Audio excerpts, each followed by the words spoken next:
Kakinada rural మండలం తూరంగి గ్రామంలో వేసిన అక్రమ లేఅవుట్లపై చర్యలు తీసుకోవాలని కోరుతూ టీఎన్టీయూసీ నాయకులు సబ్బతి ఫణీశ్వరరావు కలెక్టర్కు వినతి పత్రం అందించారు. ఈ సందర్భంగా ఆయన మీడియాతో మాట్లాడారు. గ్రామాభివృద్ధికి సహకరించి కార్యక్రమాలు చేసే విధంగా అయితే ఏమీ లేదు. మమ అనిపించే విధంగా ఆయన ఇన్ఛార్జిగా వ్యవహరించేస్తున్నాడు తప్ప మరి ఇక్కడ ఉదాహరణకి మరి లాంగ్ పెండింగ్ ఇవాళ దగ్గరగా 13 సంవత్సరాల పై చిలుకు ఇవాళ మాకు ఎలక్షన్ లేదు. ఎలక్షన్కి లేని కారణంగా ఈ స్పెషల్ ఆఫీసర్ల పాలనలో మరి అస్తవ్యస్తంగా అడ్మినిస్ట్రేషన్ ఉంది. అందుచేత ఇది మారాలంటే కంపల్సరీగా మాకు ఈ రూరల్ మండలంలో అనుకున్నటువంటి ఏవైతే విలీన గ్రామాలు ఉన్నాయో తక్షణం ఎలక్షన్ జరగాలి. మీరు ప్రభుత్వం వారు ఎలక్షన్ జరిపిస్తారా అన్నది కాదు.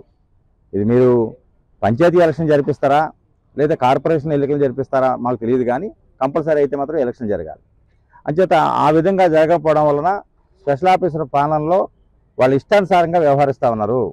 ఉదాహరణకి నేను చెప్పిన కంప్లైంట్ 2019 నుండి 2024 వరకు మధ్యకాలంలో నాన్ లేఅవుట్లలో మీరు ఎల్ఆర్ఎస్ కట్టిన ప్లేసులకి ఎన్ని వాటికి పర్మిషన్లు ఇచ్చారు, ఎన్ని ఇళ్ళకి పర్మిషన్లు ఇచ్చారు, ప్రభుత్వానికి ఎల్ఆర్ఎస్ ఎంత కట్టారు, మీరు డైరెక్ట్గా విజిలెన్స్ ఎంక్వైరీ చేయమని డైరెక్ట్గా సీనియర్ పేపర్స్లోకి వెళ్ళి ఎంతమంది దొంగలు బయటకు వస్తారో చూడండి. అందుచేత నా అభిప్రాయం ఏంటంటే కంపల్సరిగా దీన్ని అరికట్టే కార్యక్రమం దూరం నుంచి స్టార్ట్ అవ్వాలని చెప్పేసి నేను కోరుకుంటాను. మీ ద్వారాగా ప్రభుత్వానికి విజ్ఞప్తి చేస్తున్నాను. ఇవాళ మా ఎమ్మెల్యే గారి దృష్టి నోటీసులో కూడా దీన్ని తీసుకెళ్తాను. ఇది మాది విధ్వంస పరిపాలన కాదు.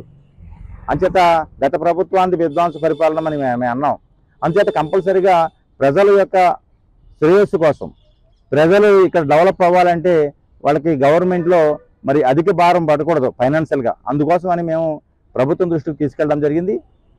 తక్షణం కలెక్టర్ గారు డిపో గారికి ఎంక్వైరీ చేసి దీని చర్య తీసుకుంటామని చెప్పేసి అన్నారు. మరి కలెక్టర్ గారిని మరి అవసరమైతే క్షేత్రస్థాయిలో ఎంక్వైరీ చేయమంటున్నాం.